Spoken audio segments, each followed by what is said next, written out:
সঠিক পুরুষ কখনো নারীর কলঙ্ক দেখে না, আর যত্নবান পুরুষ কখনো শখের নারীর অতীত খোঁজে না।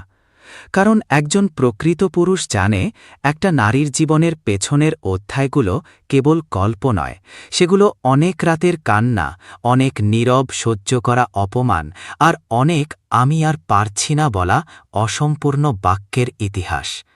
যে পুরুষ সত্যিই সঠিক, সে নারীর দিকে তাকিয়ে প্রশ্ন করে না তোমার অতীতে কি ছিল, সে বরং চুপ করে ভাবে তুমি আজও বেঁচে আছো কিভাবে। কারণ সব নারী হাসতে হাসতে থাকে না, অনেকে কেবল অভ্যস্ত হয়ে যায় ভেঙে যাওয়ার শব্দ কিলে ফেলতে।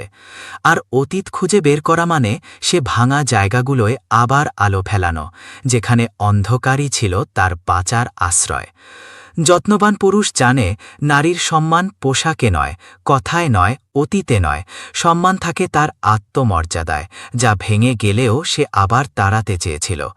একজন নারী যখন কাউকে নিজের কাছে আনে, সে শুধু শরীর বা সময় দেয় না, সে দেয় বিশ্বাস।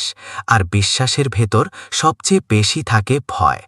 এই মানুষটা কি একদিন আমাকেই আমার অতীত মনে করিয়ে দেবে? যে পুরুষ ভালোবাসাকে শখ ভাবে, সে কৌতূহলী হয়। সে জানতে চায় কে ছিল আগে, কি হয়েছিল, কোথায় ভেঙেছিল। কিন্তু যে পুরুষ ভালোবাসাকে দায়িত্ব ভাবে, সে জানতে চায় শুধু একটাই, আজ তোমার কষ্ট কোথায়। প্রকৃত ভালোবাসা মানে কৌতূহল নয়, প্রকৃত ভালোবাসা মানে সংবেদনশীলতা। কারণ সব সত্য জানার অধিকার